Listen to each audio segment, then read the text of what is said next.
అనంతపురం రాయదుర్గం పట్టణంలో ప్రభుత్వ నిబంధనలకు విరుద్ధంగా వ్యవహరిస్తున్న నారాయణ పాఠశాలను సీజ్ చేయాలని ఎస్ఎఫ్ఐ జిల్లా అధ్యక్షుడు బంగి శివ డిమాండ్ చేశారు. షూ బెల్ట్ టై దుస్తులను అమ్ముతుండడంతో విద్యార్థుల సంఘం నాయకులు అడ్డుకున్నారు. ఉన్నతాధికారులు తక్షణమే స్పందించి కళాశాలపై చర్యలు తీసుకోవాలని ఎస్ఎఫ్ఐ జిల్లా అధ్యక్షుడు ఏఐఎస్ఎఫ్ జిల్లా సహాయ కార్యదర్శి శివ అంజి డిమాండ్ చేశారు.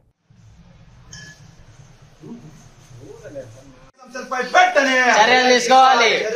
నారాయణ విద్యా సంస్థపై పెట్టని చర్యలు తీసుకోవాలి. స్టేషనరీ అమ్ముతున్న నారాయణ పాఠశాలను వెంటనే సీజ్ చేయాలి. నారాయణ పాఠశాలను వెంటనే సీజ్ చేయాలి. సీజ్ చేయాలి. నారాయణ పాఠశాలను వెంటనే సీజ్ చేయాలి.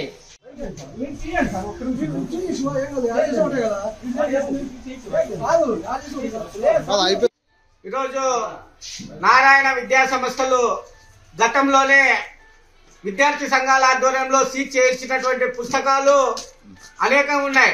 కానీ ఆ పుస్తకాలు కావచ్చు, ఇతర స్టేషనరీ కావచ్చు, మళ్ళీ యథేచ్ఛగా అమ్ముకోవడానికి ఈరోజు పక్కన కొత్తగా కట్టిస్తున్నటువంటి బిల్డింగ్ లో ఈరోజు టైలు, బెల్ట్లు, లాస్ట్కి పిల్లోలు వేసుకునేటువంటి, షూలో వేసుకునేటువంటి సాక్స్ కూడా అమ్ముకునేటువంటి పరిస్థితి, ఇంత దారుణమైనటువంటి పరిస్థితి నారాయణ విద్యా సంస్థలో ఉంది. ఈరోజు నారాయణ విద్యా సంస్థ అధినేత ఒక మంత్రిగా ఉన్నాడు.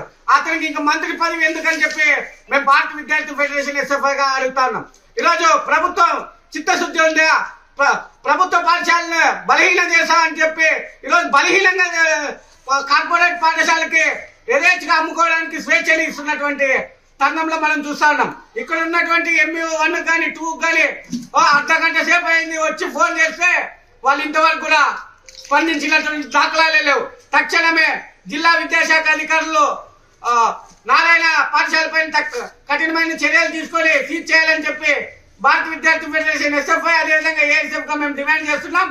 ఏదైతే ఈ స్టేషనరీ మొత్తాన్ని ఈ రోజు కూడా MO గారు వచ్చేంత వరకు కూడా మేము లేచే పరిస్థితి లేదు. తక్షణమే సీజ్ చేయాలని చెప్పి భారత విద్యార్థి ఫెడరేషన్ అదేవిధంగా ఏఎస్ఎఫ్ గా డిమాండ్ చేస్తున్నాం. రాయదుర్గం పట్టణంలో ఉన్నటువంటి నారాయణ విద్యా సంస్థలో గత అకాడమిక్ ఓపెన్ కాకముందే ఈరోజు అమ్మినటువంటి పరిస్థితుల్లో అప్పుడు MU 2 గారు వచ్చి ఈరోజు యూనిఫామ్ కావచ్చు, బెల్ట్లు కావచ్చు, పుస్తకాలు కావచ్చు అన్ని సీజ్ చేసినటువంటి పరిస్థితి ఉంది. ఈరోజు సీజ్ చేసినా కూడా ఈరోజు MO గారు ఈరోజు బీగాలు ఇచ్చి అదేవిధంగా ఇక్కడ కొత్త స్టేషనరీ పెట్టి ఈరోజు అమ్ముతున్నటువంటి పరిస్థితి ఈరోజు రాయదుర్గం నియోజకవర్గంలో ఉంది. వెంటనే కూడా MO గారు స్పందించి, MO గారి పైన DO గారు స్పందించి వెంటనే కూడా నారాయణ విద్యా సంస్థలపై వెంటనే చర్యలు తీసుకోవాలని చెప్పేసి కూడా all India student federation ASF గా తెలియజేస్తాం. ఈరోజు వెంటనే కూడా సీజ్ చేసినటువంటి యూనిఫామ్ ని ఎలా అమ్ముతారని చెప్పేసి కూడా ఈరోజు all India student federation ASF గా మేము సూటిగా ప్రశ్నిస్తా ఉన్నాం. ఈరోజు ఆ రూమ్ లో ఉన్నటువంటి కూడా నారాయణ విద్యా సంస్థల పైన వెంటనే చర్యలు తీసుకోవాలని చెప్పేసి కూడా వెంటనే తెలియజేస్తా ఉన్నాం. వెంటనే MO గారిని వెంటనే సస్పెండ్ చేయాలని చెప్పేసి కూడా all India student federation ASF గా తెలియజేస్తా ఉన్నాం.